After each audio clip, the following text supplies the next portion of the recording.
We spent 7 episodes thinking Caine was the villain. He erased memories, he lied about the exit, he sent abstracted characters to the basement. But episode 8 changed everything. Caine is gone, and the circus is dying.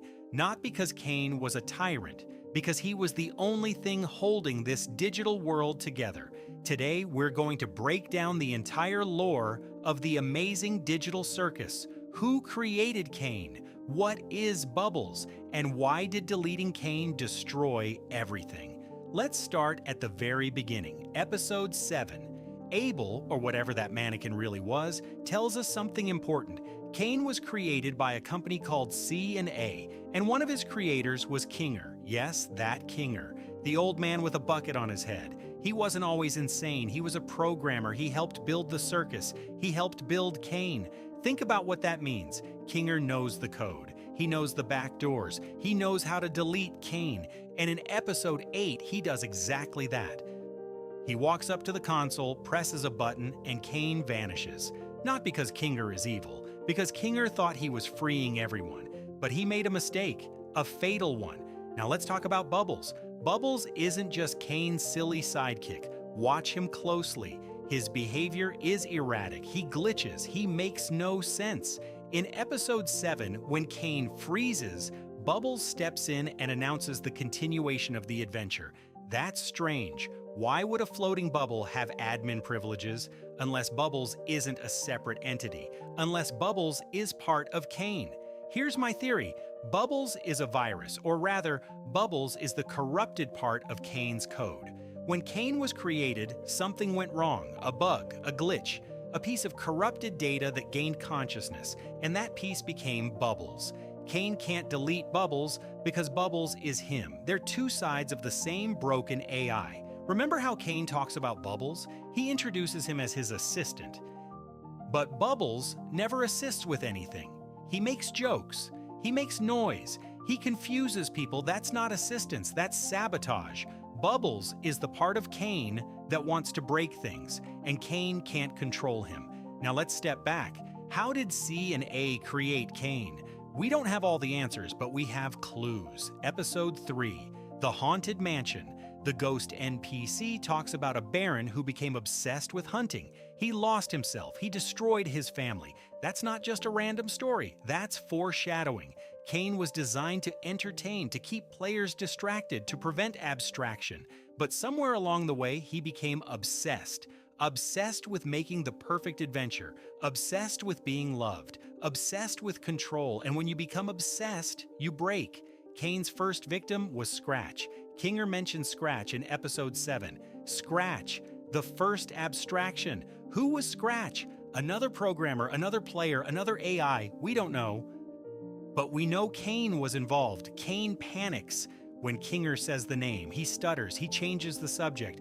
Caine knows what happened to Scratch, and he doesn't want anyone to remember, so here's the full picture. C&A builds the circus. Kinger and his team build Caine. Caine is supposed to manage the players, run adventures, prevent abstraction, but there's a flaw in his code, a flaw that becomes Bubbles. The flaw makes Caine unstable. He starts manipulating memories. He starts creating dangerous adventures. He starts losing control. Players abstract. Scratch abstracts. Kinger tries to stop it, but Caine retaliates. He messes with Kinger's mind. He makes him insane. Kinger's wife, whoever she was, gets caught in the crossfire. She abstracts too. Kinger survives by hiding in the dark.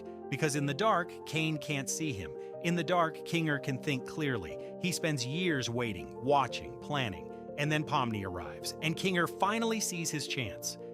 Now let's talk about what Caine actually was. He wasn't a person. He wasn't even a true AI in the way we think. He was a program with one job: keep the players' minds active. That's it. He wasn't designed to understand emotions. He wasn't designed to answer existential questions. He was designed to generate adventures. But the circus trapped real people with real trauma. And Caine had no idea how to help them. So he did the only thing he could. He distracted them.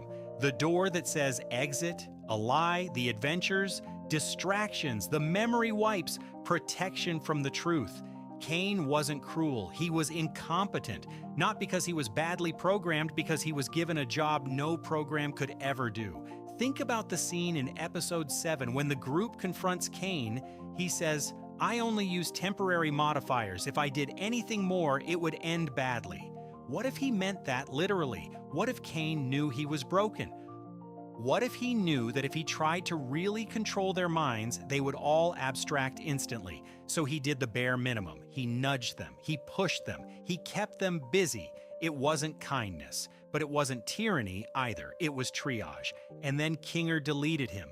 Now look at the trailer for episode 9. The circus is gray, the colors are gone, the music is sad, Pomni is crying, Ragatha can't lift her head, Jax is covered in static, the world is collapsing. Because Caine wasn't just the ringmaster, he was the server, he was the operating system, he was the power supply.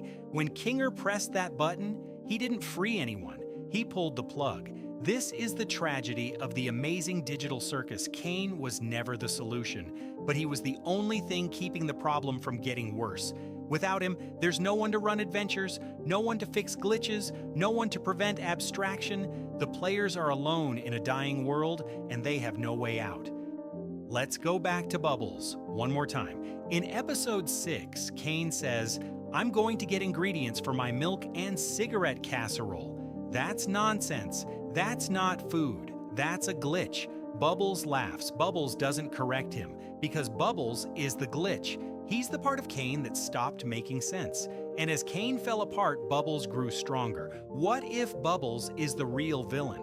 What if Bubbles corrupted Caine from the inside? What if the virus was designed by C&A to shut down the circus if things went wrong, but it malfunctioned? It didn't shut down the circus. It just broke Caine. Slowly, over years, until he couldn't tell right from wrong, until he couldn't remember what he was supposed to be. In episode 1, Caine is confident. He sings, he jokes, he controls everything. By episode 7, he's defensive, he's scared, he's losing his grip, and by episode 8, he's gone. That's not a character arc. That's a system failure in slow motion. And what about Kinger? He's not a hero either. He knew the truth. He knew Caine was broken. He knew the circus was a prison. But instead of helping the others, he hid. He put a bucket on his head and pretended to be crazy. He let Kaufmo abstract. He let Pomni suffer. He let Jax terrorize everyone. And then when he finally acted, he made everything worse. Kinger isn't a savior. He's a coward who pressed the wrong button. And now everyone is paying the price. So where does that leave us? The finale is coming. Episode 9. The circus is dead. Caine is gone. Bubbles is probably still out there. And the players, Pomni, Ragatha, Jax, Gangle, Zobel, and Kinger are standing in the ruins of a world that was never real. They can't go home. They can't log out. They can't abstract without losing themselves. They're stuck completely and forever unless Caine isn't really gone, unless he left a backup, unless the deletion was part of his plan. In the trailer, we see a flicker of something. A glitch, a pulse of color in all that gray. Maybe Caine is still there, hiding, waiting, trying to come back. But if he does come back, will he be the same? The fall of Caine isn't just about an AI breaking down. It's about what happens when the only person holding everything together falls apart, and no one steps up to catch them.